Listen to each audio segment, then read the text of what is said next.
Samsung unveiled a lot of new hardware today, but if wearables are kind of your thing, then the Galaxy Watch 3 is probably what piqued your attention the most. But let me just clear a few things up right now.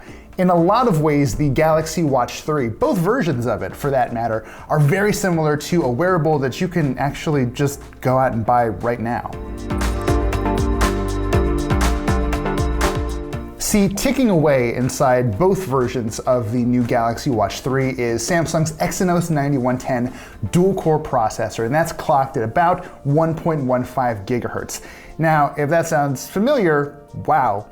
Good job. That's exactly the same processor that's currently available in Samsung's Galaxy Watch Active 2. The similarities don't end there either. The batteries inside the 41 and 45 millimeter versions of the Galaxy Watch 3 are identical to the batteries found in the 40 and 44 millimeter versions of the Watch Active 2. In other words, Samsung basically just gave its existing watch compute platform better bodies. And to be clear, these do seem like better bodies. Unlike the Galaxy Watch Active 2, the Watch 3s have a bit more of a classic aesthetic, and I think they're pretty nicely underpinned by what might be my favorite flourish in any Samsung device ever, the rotating bezel, which allows you to navigate menus and select options on the watch screen itself.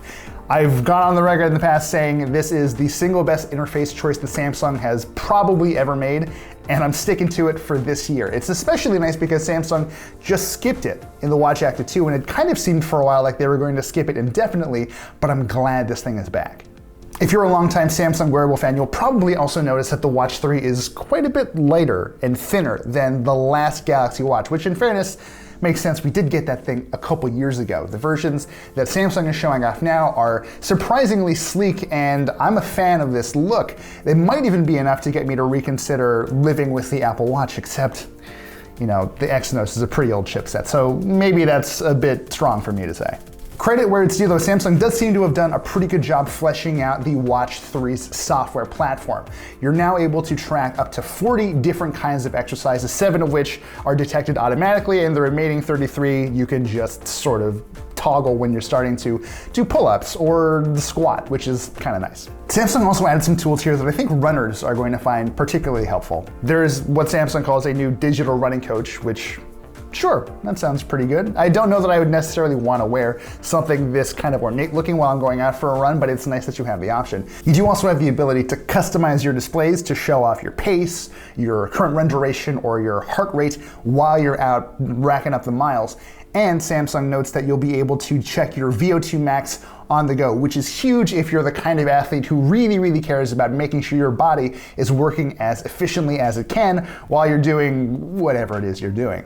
Oh, and there's one new feature here that I sincerely hope that you never actually have to use. Samsung built automatic fall detection into the watch. As you're moving through the world or going about your day, if you happen to take a spill, the watch will notice if you've taken a spill and have stopped moving. It'll prompt you, and if you don't respond to that prompt, it'll start reaching out to emergency contacts. Now, this is not a terribly new feature. A lot of leaks suggested that we were actually going to get this in the Watch 3s, and they were right. And we've seen features or something like it in quite a few other smartwatches. I think the Apple Watch is probably the most prominent example.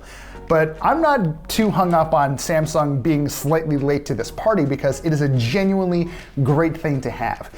And speaking of incredibly helpful health-centric features, Samsung has also added the ability to monitor your heart via ECG and blood pressure monitoring to the Galaxy Watch 3. These kind of heart-focused features are very near and dear to my heart, and I know I just kind of walked into that because last year I had an atrial flutter, and I only really knew what it was because my wearable saw it and told me that I should probably consider going to see a doctor. I'm more or less fine now, I think, but I wouldn't have known what to do were it not for that feature. And I'm personally very pleased that more people are going to get access to it.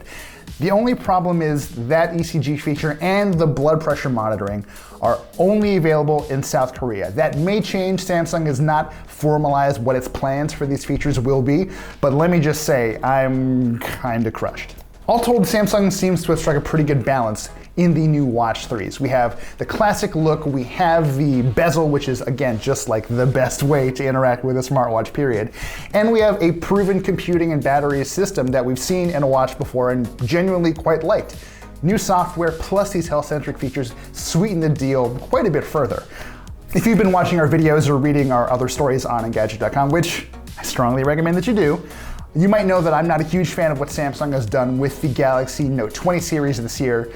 They're kind of unfocused and a mess, especially the regular Note 20. But I have to say, I don't feel the same way about the Galaxy Watch 3s. They maybe aren't the most dramatic physical updates, but they work. They have better software. They're slowly at least starting to get features that really, really matter to people who care about their health, and I'm all for it. If the Galaxy Watch 3s have piqued your interest, you'll be able to pick one up starting on August 6th for $399. That is for the Bluetooth model. There will be LTE variants that almost certainly will cost extra. They always do. We don't have that pricing as I'm shooting this video. If you somehow haven't had enough of Samsung's Unpacked or all the announcements coming from it, please check out the rest of our Samsung videos on YouTube today. Also check out our full written coverage on Engadget.com. We like to go into what I personally think is just a little too much detail, so there's going to be a little something there for everyone. If you have feedback about the way we've handled anything throughout this whole thing, let us know down in the comments or email me at v@engadget.com. I don't always get to respond to every email, but I do read all of them.